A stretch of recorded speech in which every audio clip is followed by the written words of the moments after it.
Hello guys, welcome back to my YouTube channel MDZ all round. तो दोस्तों, Aligarh Muslim University MSc chemistry part third में discuss करने वाला हूं इस वीडियो के अंदर। इससे पहले मैंने पार्ट 1 एंड पार्ट 2 डिस्कस कर दिया हूं, जिसमें पार्ट 1 में मैं डिस्कस किया हूं 1 से लेकर 20 क्वेश्चन तक, एंड पार्ट 2 में डिस्कस किया हूं 21 से लेकर 45 क्वेश्चन तक।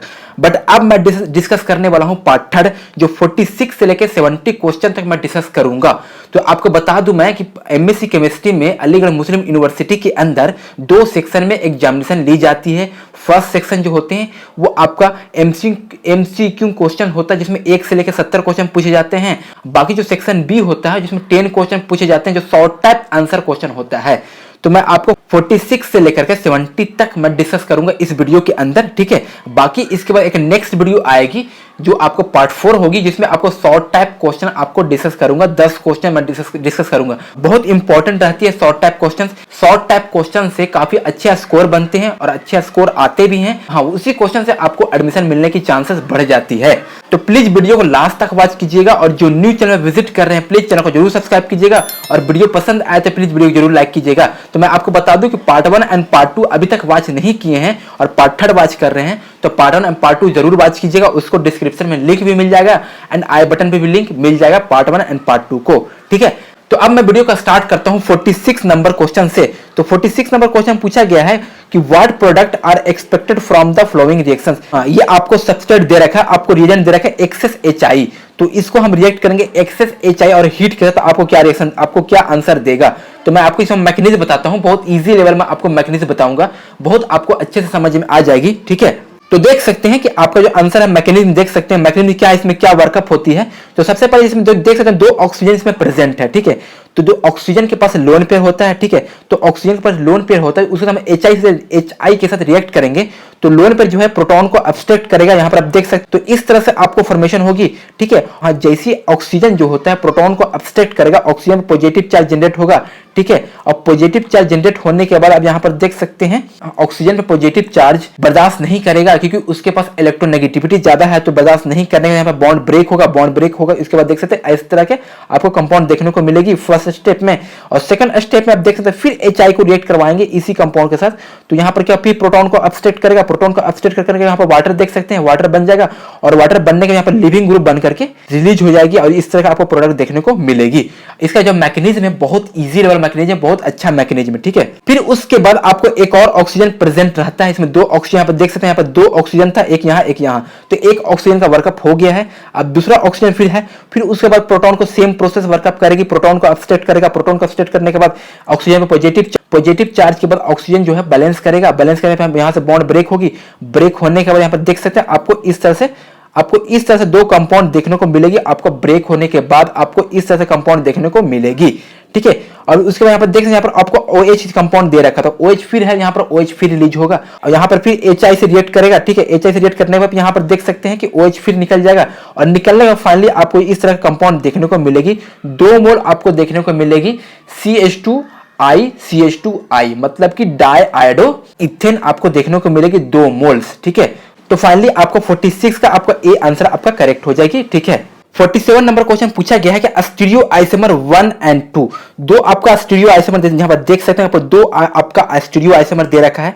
undergo E2 elimination on treatment with sodium ethoxide in ethanol, one isomer react with 500 times faster than others, and also one isomer give X only 1 product, ठीक है। एक जो आइसोमर आपका है, इसमें से कोई भी एक आइसोमर जो है, दोनों में से कोई एक आइसोमर ऐसा है जो आपको 500 टाइम फास्टर होता है E2 एलिमिनेशन किसी एक आइसोमर से, ठीक है। और यहां पर देख सकते हो साथ ही साथ आपको एक आइसोमर X प्रोडक्ट भी देता है। तो वेयर एज यहां पर देख सकते हो, whereas other gives Y together with some X, साथ ही इसमें बताया गया है कि जो आपको प्रोडक्ट जो बनेगी जो 500 टाइम्स आपको फास्टर, उसमें आपको Y भी मिलेगा और X भी मिलेगा, साथ में टुगेदर मिलेगा, ठीक है। Which of the following statement provide assignment of 1 and 2। तो 1 एंड 2 में आपको बताना है कौन सा फास्ट रिएक्शन होगा जिसके अंदर आपको 1X भी मिलेगा और Y भी मिलेगा, मतलब X भी मिलेगा Y भी मिलेगा। तो आपको बताना है, बहुत इजी क्वेश्चन है 47 का। ये आपको इसमें E2 एलिमिनेशन वर्कअप करना है। यहाँ पर देख सकते हैं आपको इसमें किसमें आपको E2 एलिमिनेशन वर्क करेगी और फास्ट वर्क करेगी। तो यहाँ पर आप देख सकते हैं 1 में आपका E2 एलिमिनेशन वर्क नहीं करेगा, क्योंकि इसमें जो एंटी प्री प्लेनर नहीं है, जो आपका प्रोटॉन है, यहाँ पर देख सकते हैं या आपको यहाँ पर प्रोटॉन जो आपका है, यहाँ पे प्रोटॉन, वो प्रोटॉन जो है वेज पे है और जो लिविंग ग्रुप जो है वो भी वेज पे है, तो दोनों वेज पे है। तो यहाँ पर आप E2 एलिमिनेशन आप जानते हैं कि जो लिविंग ग्रुप और प्रोटॉन का जो कॉम्बिनेशन होता है वो एंटी प्री प्लेनर होता है। अगर लिविंग ग्रुप वेज पे है तो आपको जो प्रोटॉन होगा वो आपको डैश पे होना चाहिए, मतलब ऑपोजिट होना चाहिए, तभी यहां से आपको E2 एलिमिनेशन वर्क करेगी। और सेकंड में देख सकते हैं यहां पर आपका जो लिविंग ग्रुप है वो आपको डैश पे है, बट यहां पर प्रोटॉन जो बनने वाली है, यहां पर आपको जो प्रोटॉन बनेगी वो आपको क्या होगा, वो डैश पे होगा, तो जस्ट उल्टा है, एंटी प्री प्लेनर है। तो यहां पर आपको पार्ट 2 के अंदर आपको क्या होगा, E2 एलिमिनेशन वर्क करेगी।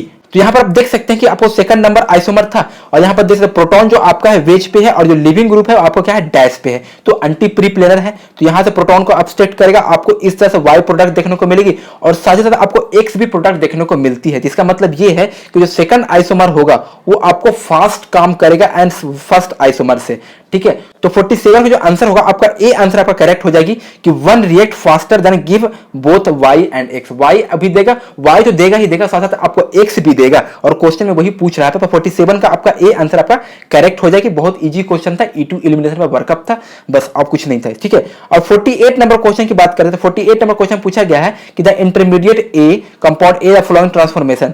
तो इसे बताना कि आपको जो इंटरमीडिएट ए है वही आपका आंसर बताना है। तो ये क्वेश्चन जो है वो आपका रॉबिन्सन एनुलेशन से क्वेश्चन है। ये क्वेश्चन जो है आपका जामिया में पूछा गया था 2021 के अंदर।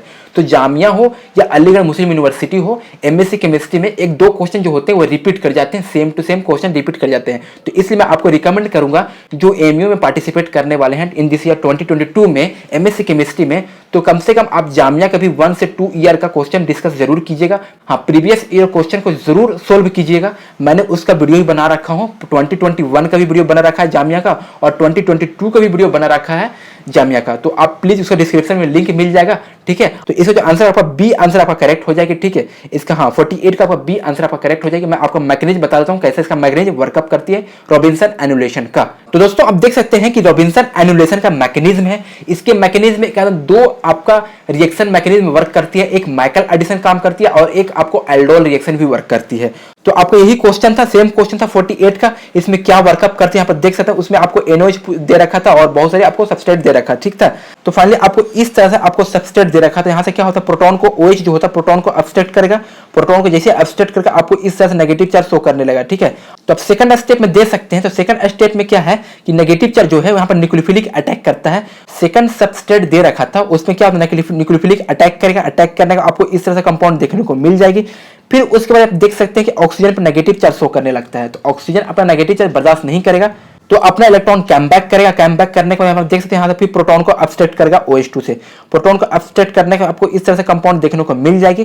फिर उसके बाद यहाँ पर आप देख सकते हैं यहाँ पर OH जो माइनस है यहाँ से प्रोटॉन को अपस्टेट कर लिया। प्रोटॉन को अपस्टेट करने पर यहाँ पर CH2 नेगेटिव चार्ज शो करने लगा। CH2 नेगेटिव चार्ज शो करने के बाद यहाँ पर देख आपको इस तरह से प्रोडक्ट देखने को मिलेगी। फिर उसके बाद यहाँ पर क्या होता है, यहाँ पर एडिशन होता है। ये CH2 माइनस जो है नेगेटिव ये आपको इलेक्ट्रोफाइल पे अटैक करता है और यहाँ पर आपको रिंग का फॉर्मेशन होती है, 6 मेंबर रिंग फॉर्मेशन होती है, ठीक है। और उसके बाद ऑक्सीजन पर नेगेटिव चार्ज शो करने लगता है। उसके बाद प्रोटॉन जो होता है आप ऑक्सीजन पर प्रोटॉन को अपस्टेट करके OH का फॉर्मेशन होता है। और यहाँ पर देख सकते हैं कि यहाँ पर जो हाइड्रोजन है ये आप यहाँ पर शिफ्ट करता है और अल्कीन्स बनाता है और OH आपको लिविंग ग्रुप निकाल देता है। तो फाइनली आपको ये प्रोडक्ट देखने को मिल जाती है। तो फाइनली 48 का जो आंसर होगा आपको बी आंसर देखने को मिल जाती है। बी आंसर आपका करेक्ट होगी 48 का।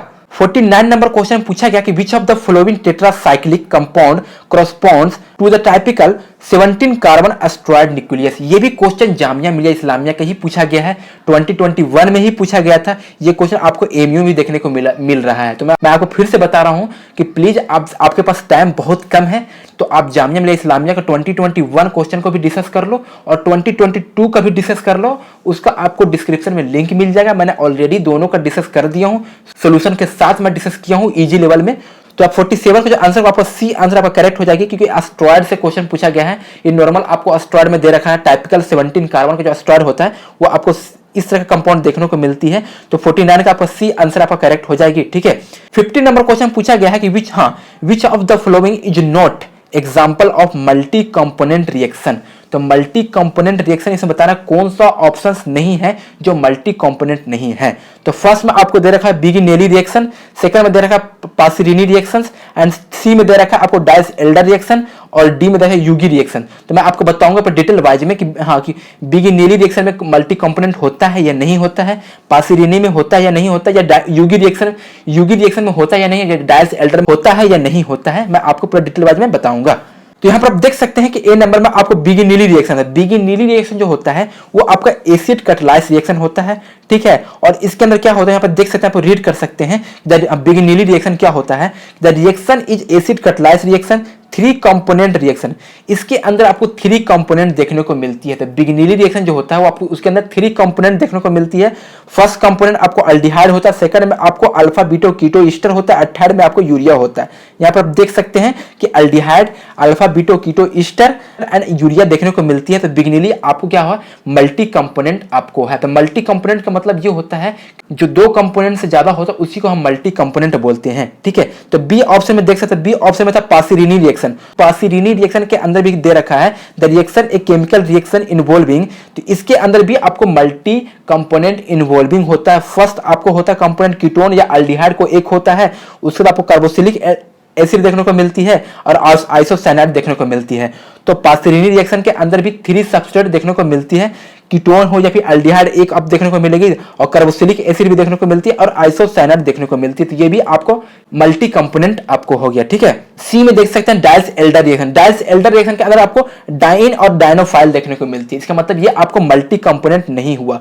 तो सी ऑप्शन जो होगा वो आपको मल्टी कंपोनेंट नहीं होगा, ठीक है। और डी ऑप्शन में देख सकते हैं यूगी रिएक्शन। तो यूगी रिएक्शन के अंदर भी आपको कीटोन अल्डिहाइड देखने को मिलती है, एमीन देखने को मिलती है, आइसोसाइनाइड देखने को मिलती है, और कार्बोक्सिलिक एसिड भी देखने को मिलती है। तो ये भी आपको मल्टी कंपोनेंट है। तो प्लीज इसको अच्छे से रिमेंबर कर लीजिए, आपको फर्दर एग्जामिनेशन के लिए हो सकता है 2022 में पूछ दे कि यूगी रिएक्शन के अंदर कितने कंपोनेंट होते हैं और कौन कौन सी कंपोनेंट होता है। तो आप इसको रिमेंबर कीजिए, यूगी रिएक्शन के अंदर आपको कीटोन अल्डिहाइड होता है, एमीन होता है, आइसोसाइनाइड होता है, और कार्बोक्सिलिक एसिड होता है, ठीक है। तो इसका जो आंसर होगा वो आपको डाइस एल्डर रिएक्शन आपका आंसर होगा, जिसके अंदर आपको मल्टी कंपोनेंट प्रेजेंट नहीं है, सिर्फ आपको 2 कंपोनेंट प्रेजेंट है। तो 2 कंपोनेंट को हम क्या बोलते हैं, मल्टी कंपोनेंट नहीं बोलते हैं। तो 50 के जो आंसर होगा आपका सी आंसर आपका करेक्ट हो जाएगी, सी आंसर आपका करेक्ट हो जाएगी। डाइस एल्डर, डाइस एल्डर के अंदर आपको 2 कंपोनेंट देखने को मिलती है, डाइन और डायनोफाइल। तो मल्टी कंपोनेंट ये नहीं है। क्वेश्चन में नोट पूछ रहा था तो मैंने नोट ही बताया। तो मल्टी कंपोनेंट डाइस एल्डर आपका नहीं है। 51 नंबर क्वेश्चन में पूछा गया है कि alpha D glucose and beta D glucose are formed from aldehydic form of D glucose as given. तो इसमें बताया कि alpha D glucose and beta D glucose जो फॉर्म होता है वो आपको अल्डिहाइडिक फॉर्म से होता है। तो यहाँ पर आप देख सकते हैं कि डी ग्लूकोज से ही आपको बीटा डी ग्लूकोज देखने को मिलता है और अल्फा डी ग्लूकोज देखने को मिलती है। तो इसमें आपको बताना क्या है कि overall rate of disappearance of D glucose. तो डी ग्लूकोज को आपको रेट बताना, वो भी डिसअपियरेंस का। तो बहुत इजी क्वेश्चन है कि आपने पढ़ा होगा रेट निकालने के लिए, बस उसी हिसाब से रेट निकालोगे। तो यहाँ क्या है ना कि यहाँ आपको रिवर्सिबल रिएक्शन नहीं है। तो आपको डी ग्लूकोज से बीटा डी ग्लूकोज से आपको जब बनती है तो आपको K1 यहाँ पर रेट है, डी ग्लूकोज से अल्फा डी ग्लूकोज में आपको K2 दे रखा है, ठीक है। तो सिंपल सा K1 एंड K2 दे रखा है, तो आप रेट निकाल सकते हैं, डिसअपियरेंस रेट निकाल सकते हैं। तो बहुत इजी है। यहाँ पर रिवर्सिबल रिएक्शन नहीं है। तो रिवर्सिबल रिएक्शन में आपको K1 और K2 माइनस में हो जाता है, बट यहाँ पर रिवर्सिबल रिएक्शन नहीं है, आपको फॉरवर्ड रिएक्शन है। तो फॉरवर्ड रिएक्शन के अंदर आपको K1 जो K2 है वो प्लस में हो जाएगा। आपका ए आंसर आपका करेक्ट हो जाएगी। 52 नंबर क्वेश्चन पूछा गया है कि for the reaction of H2 plus F2 आपको एक रिएक्शन दे रखा है। आप देख सकते हैं ये आपका रिएक्शन दे रखा है, आपका डेल ई दे रखा है। डेल ई आपको कितना दे रखा है, -14.2 किलो कैलोरी पर मोल एंड 25 डिग्री सेल्सियस। तो आपको बताना है इंथाल्पी, चेंज इंथाल्पी बताना है। तो सिंपल सा बहुत इजी है, नॉर्मल क्वेश्चन पे बन जाएंगे। आपको थर्मोडायनामिक्स का क्वेश्चन है, आपको मैं सोल्यूशन बता दूं कैसे इसका आंसर आपको होगा, ठीक है। तो आप सोल्यूशन देख सकते हैं कि H2F2 को रिएक्शन करने के बाद आपको H2 गैस और F2 गैस देखने को मिलती है, ठीक है। और आपको डेल ई आपको दे रखा है -14.2 किलो कैलोरी पर मोल आपको क्वेश्चन में दे रखा था। टेम्परेचर आपको 25 डिग्री सेल्सियस दे रखा था। तो उसको केल्विन में कन्वर्ट करो 298 केल्विन देखने को मिलेगी। तो इसका फॉर्मूला जो होता है कि आप यहाँ पर ये आपका फॉर्मूला होता है delta H is equal to del E plus delta NgRT। तो यहाँ पर सिंपल सा आपको सिर्फ क्या है, आपको वैल्यू पुट कर देना है। आपको फॉर्मूला देखने को मिल गई है, सिर्फ वैल्यू आपको पुट कर देना है। तो डेल्टा एनजी अब वैल्यू कैसे पुट कीजिएगा, डेल्टा एनजी जो वैल्यू होगा वो आपको number of moles of product minus number of moles of reactant. तो प्रोडक्ट का मोल्स कितने हो गए, 1 और 1, यहाँ पर 2 मोल्स आपको प्रोडक्ट का हो गया और 1 मोल्स आपका रिएक्टेंट का होगा। तो 2 - 1 कितना हो गया, 1 हो गया। तो डेल्टा एनजी 1 हो गया। तो डेल ई का वैल्यू आपको पुट कर देना है -14.2 किलो कैलोरी पर मोल प्लस डेल एनजी का वैल्यू 1 हो गया, ठीक है। और आर का यहाँ कितना वैल्यू पुट करना, तो आर के यहाँ पर वैल्यू आपको पुट करना है 2 कैलोरी पर मोल, क्योंकि यहाँ पर कैलोरी में दे रखा है, इसलिए आपको आर का वैल्यू कैलोरी में यूनिट में होता है। आर का बहुत सारे यूनिट में वैल्यू होता है, ठीक है। तो जो कैलोरी में वैल्यू होता है आर का, वो आपका 2 होता है अप्रोक्स। ऐसे रियल वैल्यू 1.987 होता है, बट उसको हम 2 अप्रोक्स में मानते हैं, ठीक है। आर का वैल्यू, तो आर का वैल्यू यहाँ पर 2 फिल करना होगा, ठीक है। और टेम्परेचर आपको 298 केल्विन फिल करना होगा। तो उस हिसाब से आपको यूनिट जो होगा कैंसिल हो जाएगा, केल्विन से केल्विन कैंसिल होगा। तो फाइनली आपको कैलकुलेशन कीजिएगा, तो कैलकुलेशन करने के बाद आपको कैलोरी में आंसर आपको आएगी, ठीक है। बट उसको कैलोरी का आपको किलो कैलोरी में कन्वर्ट करना होगा। तो किलो कैलोरी कन्वर्ट करने के लिए आपको 1000 से आपको डिवाइड करना पड़ेगा। तो फाइनली आपको जो डेल्टा एच की जो वैल्यू निकल करके आएगी कैलकुलेशन के बाद, वो आपको -13.6 किलो कैलोरी पर मोल आपको देखने को मिलेगी। हाँ, तो फाइनली आपका 52 का जो आंसर होगा, आपका ए आंसर आपका करेक्ट हो जाएगी। 53 नंबर क्वेश्चन में पूछा गया है the solubility of salt is और the solubility product of each 4SQ। तो रेशियो ऑफ कटायन और अनायन आपको बताना है सॉल्ट का।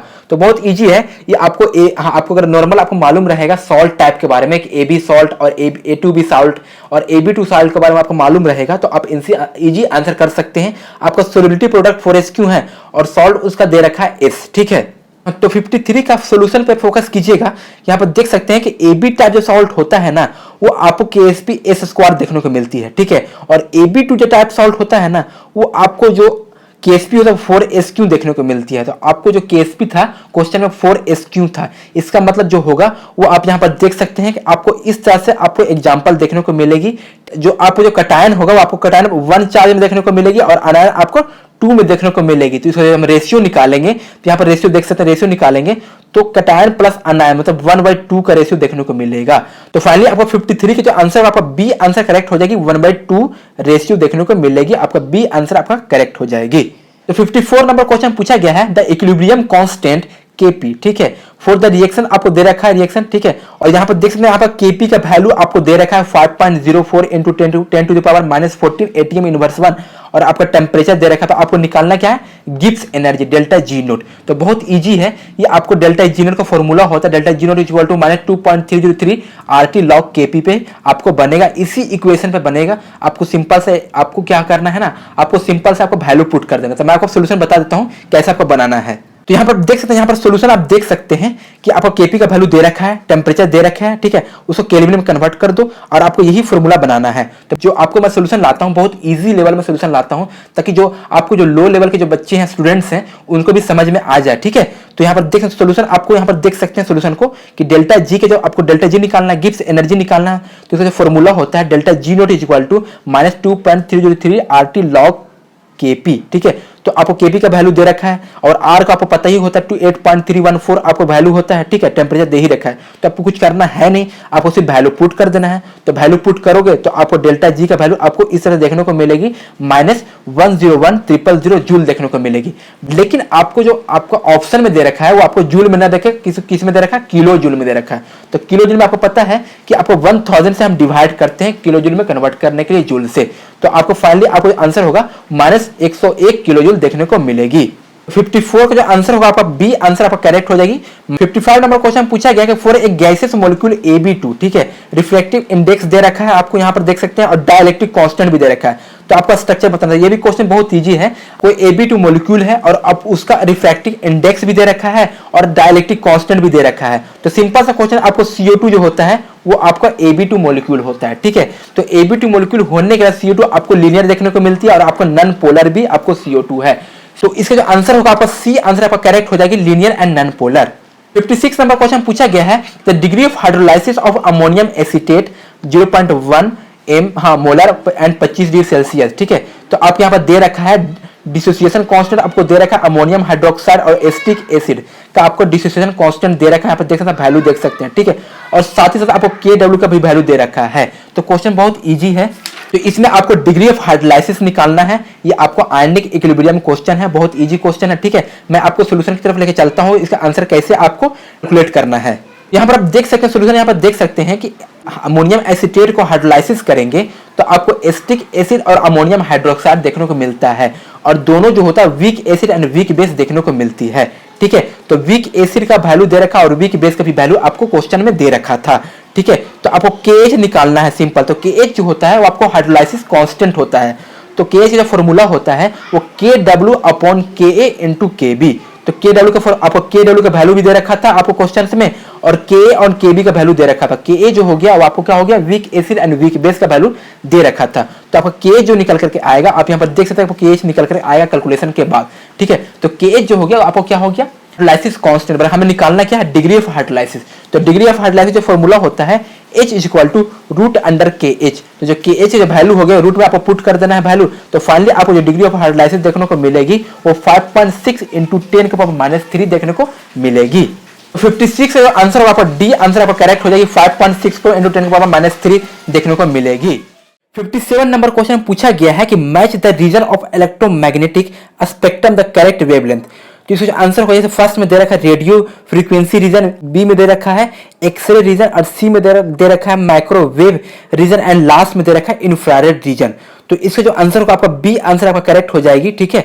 58 नंबर क्वेश्चन पूछा गया है the expression for the operator. तो ये आपको ये दे रखा है, ये आपको जो फॉर्म है वो a + b × a - b है। तो जो इसका एक्सप्रेशन करते हैं तो a² - b² - 1 होता है। इसका जो आंसर होगा वो आपका ए आंसर आपका करेक्ट हो जाएगी 58 का।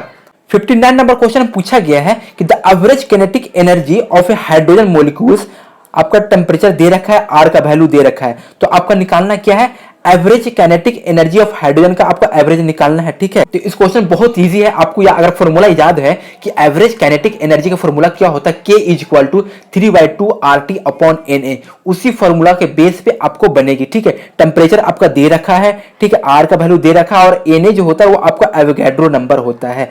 तो उसी पे आपको पुट करके आपको आंसर आ जाएगी, ठीक है। एक बार आप सॉल्यूशन पे नजर डाल लीजिए, यहाँ पर देख सकते हैं कि फॉर्मूला जो होता है एवरेज काइनेटिक एनर्जी का K = 3/2 RT/Na आपका इसका फॉर्मूला होता है। यहाँ पर टेम्परेचर दे रखा है, आर का वैल्यू दे रखा है, और Na का वैल्यू दे रखा है।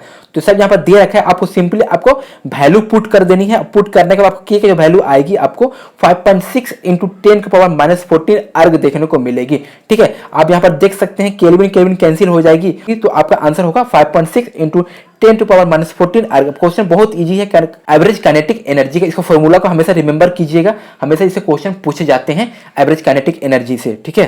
60 नंबर क्वेश्चन पूछा गया कि what is the molarity of the solution prepare by dissolving 75.5 gram and pure KOH 540 ml of solution. तो सिंपल सा आपका मोलरिटी निकालना है। मोलरिटी का फॉर्मूला आपको पता होना चाहिए कि W × 1000/मोलर वेट × वॉल्यूम इन सॉल्यूशन, इसका फॉर्मूला होता है। उसी फॉर्मूला पे आपको पुट कर देना है। तो मैं आपको सॉल्यूशन दिखाता हूं कैसे इसको कैलकुलेट करना है। यहाँ पर सॉल्यूशन देख सकते हैं, 60 नंबर का सॉल्यूशन यहाँ पर देख सकते हैं कि मोलरिटी का फॉर्मूला होता है, हमेशा याद रखिएगा, हमेशा क्वेश्चन पूछे जाते हैं एमयू के अंदर कि W × 1000/मोलिकुलर weight × volume in litre solution में होता है, ठीक है। तो यहाँ पर आप देख सकते हैं कि आपको वेट दे रखा है 75.5 ग्राम, एंड का वॉल्यूम जो था सॉल्यूशन वो आपको 540 ml दे रखा है। लीटर में नहीं देखा, आपको ml में दे रखा है, ml में ही निकालना है, ठीक है।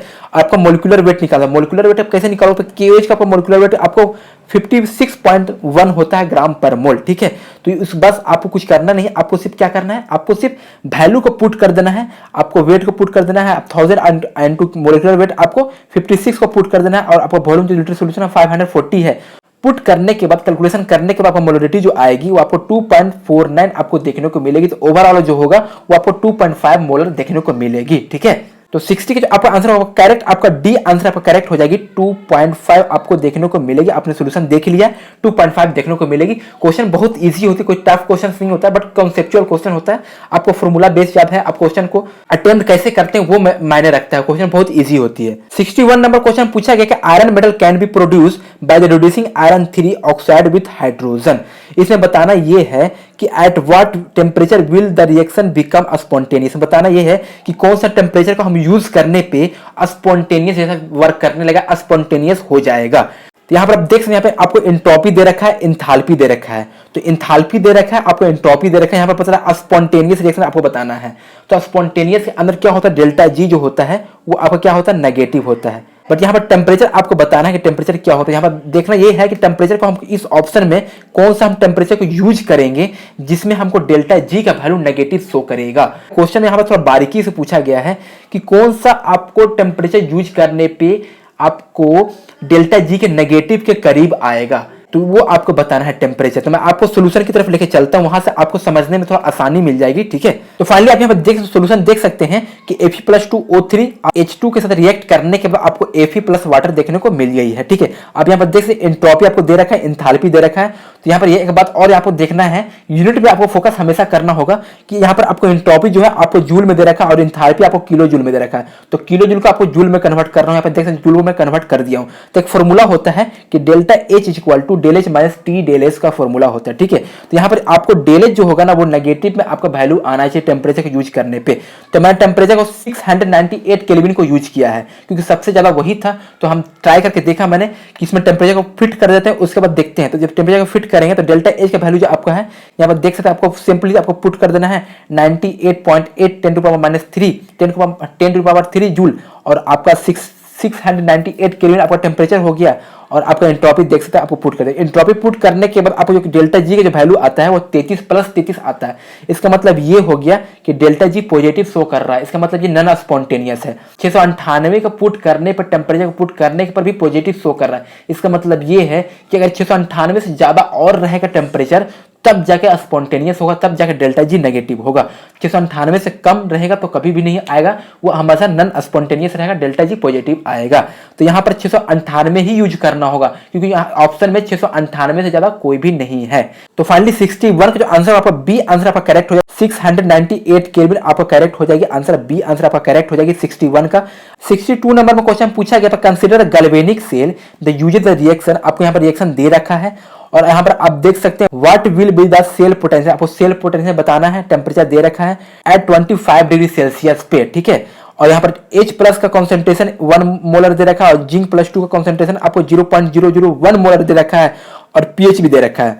तो इसका सिंपल सा फॉर्मूला होता है सेल पोटेंशियल निकालने के लिए, E cell is equal to E naught cell minus 0.059 upon N log zinc plus 2 upon H plus का ऑल ओवर कंसंट्रेशन। उसी पे आप पुट करोगे तो आपका आंसर देखने को मिल जाएगी।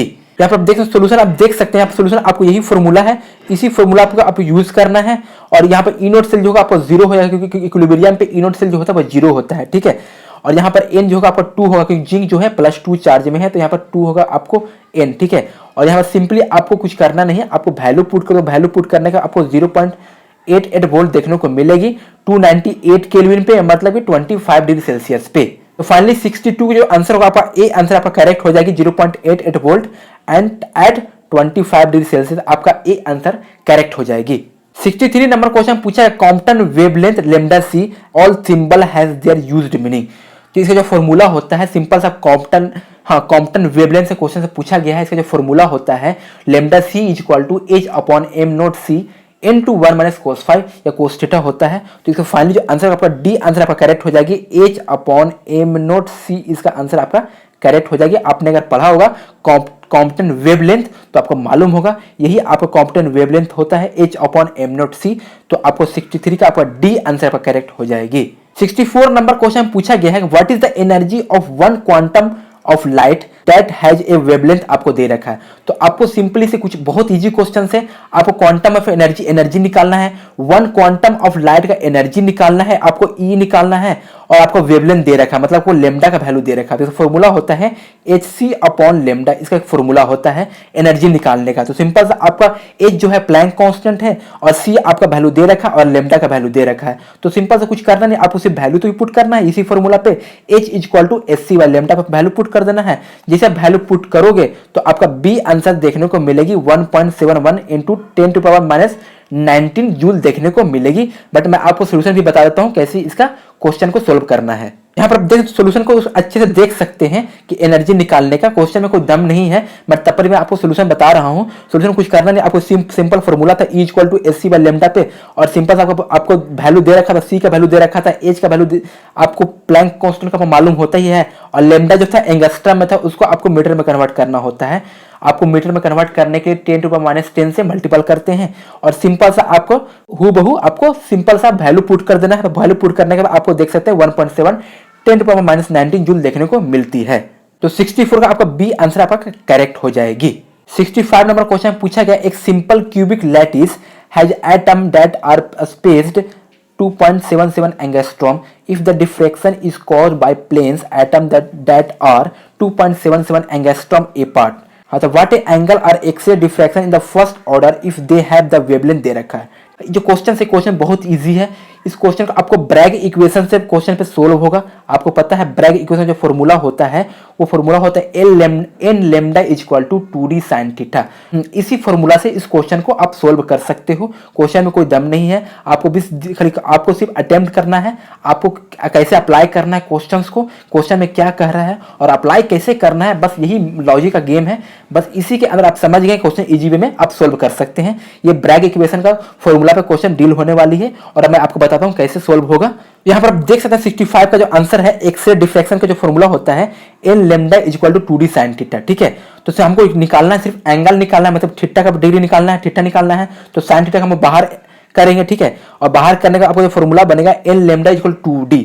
ठीक है, तो n यहाँ वैल्यू जो होगा, n का वैल्यू यहाँ पर 1 हो जाएगा। ठीक है, 1 का वैल्यू 1 हो जाएगा, और लैम्डा का वैल्यू आपको दे रहा था 1.82 एंगस्ट्रम, और d का वैल्यू दे रखा था 2.77 एंगस्ट्रम। सिंपल सा आपका दे रखा था, और कुछ भी नहीं करना है, यहाँ पर कोई दिमाग लगाने की जरूरत नहीं है। आपको सिंपल सा वैल्यू को पुट कर देना है। जैसे वैल्यू को पुट करोगे तो कैलकुलेशन आप कैलकुलेट करने के बाद आपको आएगा 0.328 = sin थीटा। तो 0.328 जो होता है वो sin 90.2 का वैल्यू होता है। तो sin कैंसिल आउट हो जाएगा, और आपका थीटा का वैल्यू जो आएगा वो आपका 19.2 डिग्री देखने को मिलेगा। तो आपको एंगल ही निकालना था। जो भी प्रॉब्लम होगा आपको यहाँ पर प्रॉब्लम होगा, इस जगह पर प्रॉब्लम होगा, क्योंकि इसको कन्वर्ट करना पड़ेगा, आपको sin थीटा में कन्वर्ट करना पड़ेगा। तो यहाँ पर थोड़ा प्रॉब्लम होती है। ठीक है, बाकी आपका क्वेश्चन बहुत इजी था, थोड़ा कैलकुलेशन थोड़ा हार्ड थी। तो 65 में जो आंसर होगा आपका ए आंसर आपका करेक्ट हो जाएगी। 90.2 डिग्री आपको देखने को मिलेगी, एंगल इसको देखने को मिलेगी, थीटा इसको देखने को मिलेगी। 66 नंबर क्वेश्चन पूछा गया, विच of the flowing commutator relation of position and momentum operator. आपको बताना है कि पोजीशन एंड मोमेंटम के बीच में क्या रिलेशन रहती है। तो क्वेश्चन बहुत अच्छा क्वेश्चन है, ये आपको क्वांटम केमिस्ट्री का क्वेश्चन है। क्वांटम केमिस्ट्री से ज्यादा क्वेश्चन देखने को मिलती है एमयू के अंदर, तो क्वांटम केमिस्ट्री ज्यादा फोकस कीजिएगा, उससे ज्यादा क्वेश्चन देखने को मिलती है। तो इसका आंसर होगा आपका बी आंसर आपका करेक्ट हो जाएगी। मैं आपको सोल्यूशन के साथ मैं आपको बताऊंगा कि 66 का जो आंसर आपका बी कैसे होगी। बहुत ईजी है, आप नॉर्मल वे में आप समझ सकते हैं। तो जैसे यहाँ पर आपका सोल्यूशन है कि आपको ये दे रखा था, ठीक है, हाँ एक्स और पी एक्स दे रखा था, ठीक है, एक्स और पी एक्स दे रखा था।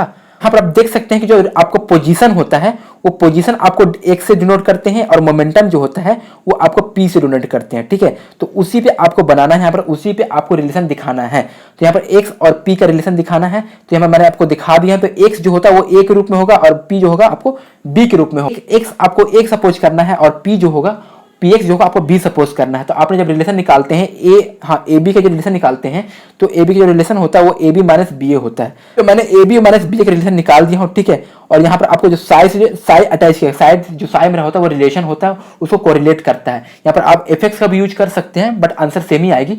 बट यहाँ पर साई का मैं यूज कर रहा हूँ। ठीक है, और यहाँ पर देख सकते साई से आपको मल्टीपल करना होगा। मल्टीपल करने के बाद यहाँ पर देख सकते हैं, यहाँ पर आप देख सकते हैं एक्स को एक्स मैंने लिखा, और पी एक्स को हम लिख सकते हैं minus iota cross H d/dx। ठीक है, और जहां पर px होगा वहां पर आपको लिखना होगा minus iota h cross d/dx। ठीक है, तो आप बस उसे ही आपको पुट कर देना है। पुट करने के बाद यहाँ पर देख सकते हैं बाकी सब कैलकुलेशन बेस्ड है। और यहाँ पर आप देख सकते हैं, यहाँ पर आपको डिफरेंशिएशन करना होगा, u इंटू v का डिफरेंशिएशन करना होगा।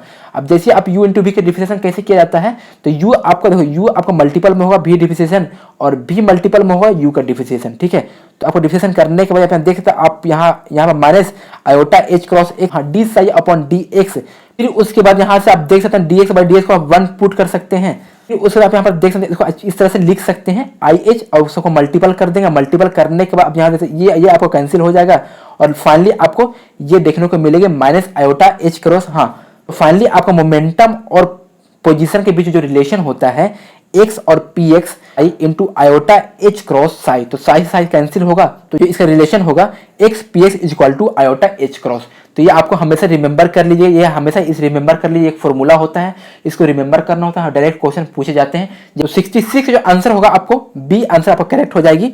67 नंबर क्वेश्चन पूछा गया था expectation value of an operator A can be return. तो एक्सपेक्टेशन जो वैल्यू होगा वो आपका ए भी होता है और बी भी होता है, तो ठीक है, इसका आंसर आपका डी आंसर आपका फाइनली करेक्ट होगी, both A and B.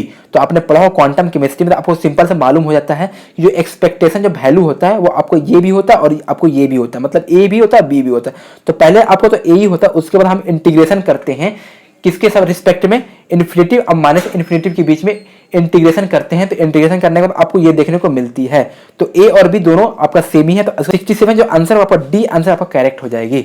68 number question में पूछा गया है कि if uncertainty in position and momentum are equal, मतलब कि पोजीशन और मोमेंटम दोनों इक्वल हैं, then the uncertainty in velocity. तो वेलोसिटी क्या होगा अनसर्टेनिटी का, तो आप ये फॉर्मूला जो हाँ ये जो होगा वो आपको हाइजेनबर्ग क्वेश्चन से एटॉमिक स्ट्रक्चर क्वेश्चन है, बहुत इजी क्वेश्चन है। आपको सिंपल सा कुछ नहीं है, डेल्टा डेल पी और डेल एक्स आपको इक्वल कर देना है और इक्वल करने के बाद आपको जो वेलोसिटी निकालना है वो किसके बराबर होगा। तो मैं आपको सॉल्यूशन दिखाने की कोशिश करता हूं। यहाँ पर आप देख सकते हैं according to Heisenberg uncertainty principle जो फॉर्मूला होता है कि del X into del P greater than and equal than H upon 4 pi, यही आपका फॉर्मूला होता है हाइजेनबर्ग का। बस आपको यही कुछ करना नहीं है, आपको मैंने इक्वल कर दिया हूं del X into del P. यहाँ पर एक और बात क्वेश्चन पूछा था कि मोमेंटम और पोजीशन को इक्वल करना है, तो मैंने मोमेंटम एंड पोजीशन को इक्वल कर दिया हूं, ठीक है। जो मोमेंटम का फॉर्मूला होता है वो del P is equal to M del V, तो मैं यहाँ पर लिख सकता हूँ डेल पी की जगह पर कि एम डेल भी, तो एम डेल भी जो होगा वो डेल एक्स के भी बराबर हो जाएगा, ठीक है। तो बस कुछ नहीं करना है, आपको डेल पी को हम लिख सकते हैं एम डेल बी और डेल एक्स को भी हम लिख सकते हैं एम डेल बी, मतलब को दोनों को हम डेल एक्स और डेल पी को दोनों को हम लिख सकते हैं एम डेल बी, क्योंकि दोनों क्या है इक्वल में है, मोमेंटम एंड पोजीशन दोनों आपका इक्वल में है, equal to H upon 4 pi, ठीक है। दोनों का हम मल्टीपल करेंगे तो एम स्क्वायर और डेल बी का स्क्वायर हो जाएगा into equal to H upon 4 pi. यहाँ से वेलोसिटी निकालेंगे, तो वेलोसिटी निकालने का आपका फॉर्मूला यहाँ देख सकते आपको इस तरह देखने को मिलेगी, velocity square is equal to H upon 4 pi into 1 by M square. तो अब स्क्वायर हटे तो रूट में जाएगा, तो रूट में चला गया, तो रूट में जाएगा, यहाँ पर देख सकते 1/4 का 1/2 हो जाएगा और 1 बाई एम स्क्वायर का 1 बाई एम हो जाएगा, यहाँ पर देख सकते हैं। अब रूट अंडर एच अपॉन 4 पाई, तो वेलोसिटी जो हो गया आंसर निकल के आएगा, तो del V is equal to 1/2 M root under H upon pi, इसका आंसर करेक्ट हो जाएगी। 68 का जो आंसर आपका होगा वो आपका ए आंसर आपका करेक्ट हो जाएगी 1/2 M root under H upon pi, ठीक है। 69 नंबर क्वेश्चन पूछा गया है which of the following plot represent acceptable wave. तो इसका जो आंसर आपका सी आंसर आपका करेक्ट हो जाएगी, ये भी आपको क्वांटम केमिस्ट्री से क्वेश्चन है। इसमें बस सिंपल सा आपको बताना है कि एक्सेप्टेबल वेव फंक्शन क्या होगा, ए और बी तो नहीं होगा, डी भी नहीं होगा, बट सी होगा। 70 नंबर क्वेश्चन पूछा गया है कि in a vibrational rotational spectrum R branch consist of lines. तो मतलब ये है कि इसमें सिलेक्शन रूल आपको बताना है कि आपका डेल्टा जे आपका का वैल्यू क्या होगा। तो सिलेक्शन रूल जो होता है वो आपको प्लस माइनस 1 होता है और 0 होता है डेल्टा जे। तो यहाँ पर 3 ब्रांच होता है, एक आर ब्रांच होता है, एक पी ब्रांच होता है, क्यू ब्रांच होता है। तो आर ब्रांच में हमेशा पॉजिटिव शो करता है और क्यू ब्रांच में 0 होता है और पी ब्रांच में आपको नेगेटिव शो करता है। यहाँ पर आप सोल्यूशन देख सकते हैं कि यहाँ पर आपको जो दे रखा है आपको 3 ब्रांच देता है, एक आर ब्रांच होता है और एक पी ब्रांच होता है, एक क्यू ब्रांच होता है। तो आर ब्रांच में यहाँ पर देख सकते हैं if delta J equal to +1 we obtain rich the molecule gain rotational energy. तो आर ब्रांच में क्या होता है, वहाँ पर रिच होता है और मोलिक्यूल गेन रोटेशनल एनर्जी होता है आर ब्रांच में, और डेल्टा जे जो होता है पॉजिटिव होता है। और पी ब्रांच में यहाँ पर देख सकते हैं कि इफ डेल्टा जे नेगेटिव होता है, -1 होता है, क्योंकि यहाँ पुअर होता है और the molecule lose rotational energy, यहाँ पर रोटेशनल एनर्जी लूज होता है, पुअर होता है।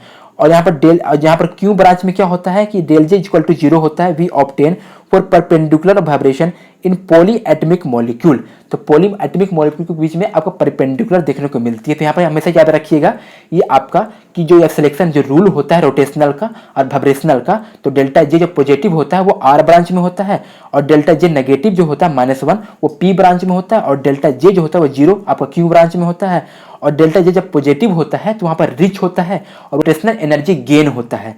और जहाँ पर जो पी ब्रांच होता है वहाँ पर डेल्टा जे का वैल्यू जो होता है वो नेगेटिव होता है, वो वहाँ पुअर होता है और वहाँ पर रोटेशनल लूज करता है एनर्जी, ठीक है। और डेल्टा जी और क्यू ब्रांच में डेल्टा जे जो होता है वह जीरो होता है और वहाँ पर आपको जो परपेंडिकुलर करता है वाइब्रेशनल पॉली एटॉमिक मॉलिक्यूल का। तो इस चीज़ को याद कीजिए, क्वेश्चन में हमेशा पूछे जाते हैं।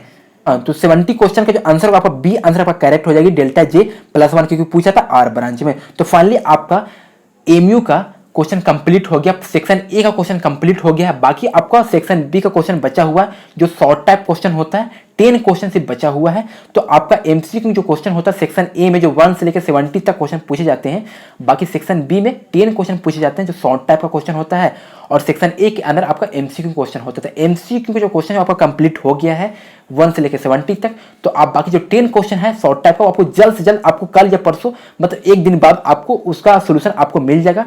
तो आई होप इस वीडियो से काफी ज्यादा हेल्पफुल मिली होगी, तो प्लीज वीडियो जरूर लाइक कीजिएगा। तो अभी के लिए मिलते हैं नेक्स्ट वीडियो में, तब तक के लिए थैंक्स।